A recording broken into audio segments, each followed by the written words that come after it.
Le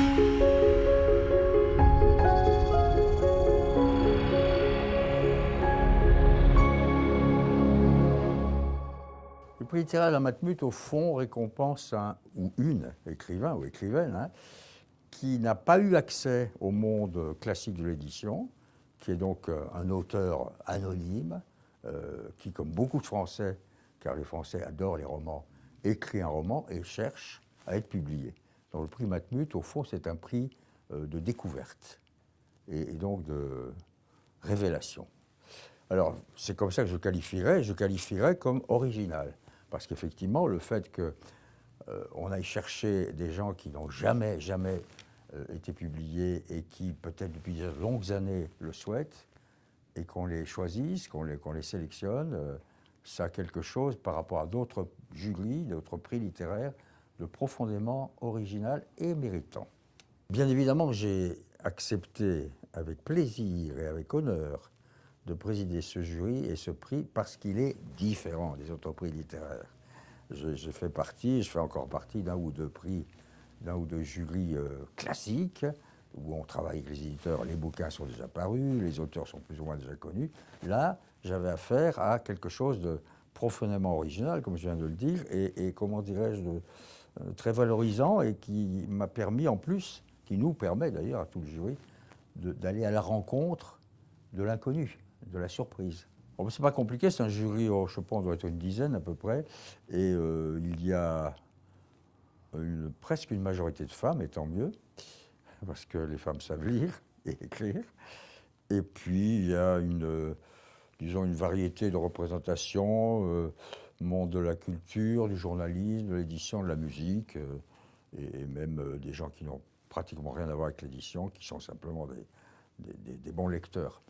Mais l'intérêt, c'est qu'on n'est pas très nombreux, et moi je crois que les jurys un peu restreints sont beaucoup plus efficaces. Alors le choix se fait par une sélection. Alors il y a des milliers de livres qui débarquent. Tout ça est entre les mains d'un homme admirable qui s'occupe de tout cela, qui s'appelle Jean-Charles Bordary, et il reçoit, je crois, l'équivalent d'à peu près 4 à 5 000 manuscrits par an, ce qui est incroyable. Donc les manuscrits arrivent et il faut les sélectionner. Donc il est évidemment à la tête d'un comité de sélection qui finit, après de longues séquences de lecture, je pense que ça prend beaucoup de temps, par nous en proposer, nous, le jury, pas moins et pas plus de 6. Parce que sinon, là encore, ça devient pléthorique et absolument incontrôlable. Donc voilà, c'est assez simple. Et une fois que ces livres sont entre les mains du jury, nous lisons les bouquins, les manuscrits, qui ne sont pas des bouquins, et nous réunissons, comme tous les jurys, pour échanger nos avis, nos opinions, et faire un choix. Le débat, c'est quand on est face, par exemple cette année, à un manuscrit très talentueux, mais qui mérite d'être retravaillé. Et donc le débat, c'est aussi, et d'ailleurs c'est aussi une des particularités de ce prix, c'est le rôle de l'éditeur. L'éditeur doit nous garantir et nous dire qu'il peut faire travailler des éditeurs. Le mot éditeur en anglais veut dire quelqu'un qui, dans une maison d'édition, s'occupe d'un manuscrit et, pour parler le langage de la profession, sarcle, peigne, transforme. Ne rewrite pas au sens trop profond du terme, mais contribue à faire du livre, s'il est un peu encore, non pas un brouillon, mais un peu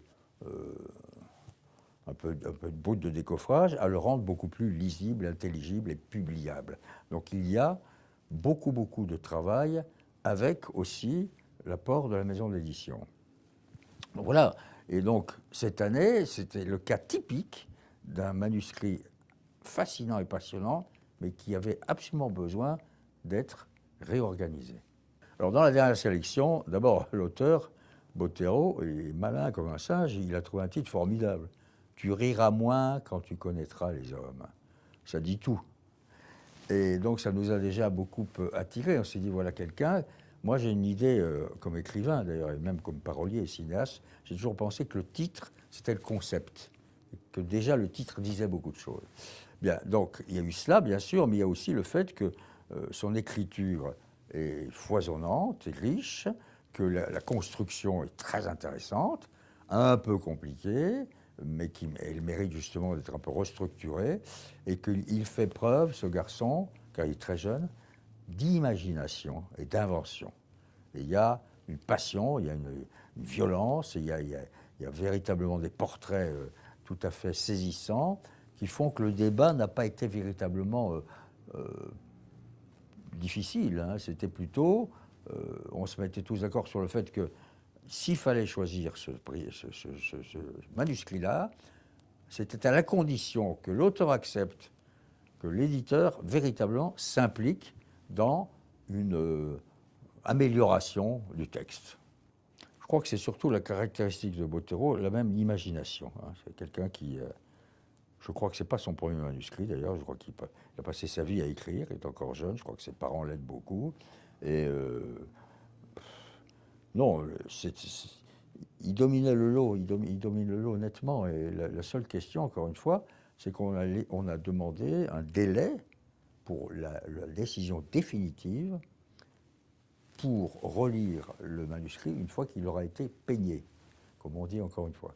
Donc ça s'est passé en 2 étapes, et effectivement, le livre retravaillé par les grands professionnels chez De Noël nous est revenu, le manuscrit, de façon telle qu'il y avait unanimité.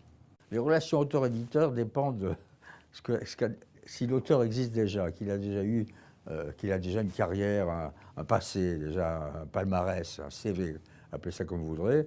Ce sont des relations toujours cordiales, et les éditeurs parfois ne font qu'encourager, en disant continue, c'est bien, tout, et ne s'impliquent pas dans l'écriture même. Mais il peut y avoir aussi, et je crois que tout auteur doit l'accepter, le regard vierge qui fait que un éditeur vient vous dire mais là c'est trop long, ou là mais vous vous répétez, faites attention à ceci, cela, et dans ce cas-là, il faut l'écouter. Je pense qu'un auteur, quel qu'il soit, quelle que soit son œuvre, hein, quel que soit le parcours qu'il a eu, les prix s'il en a eu, doit écouter et comprendre celui qui est vierge et qui néanmoins est un professionnel. Et il vient vous dire, attention, là, je crois qu'il y a un problème, est-ce qu'on peut le résoudre ensemble?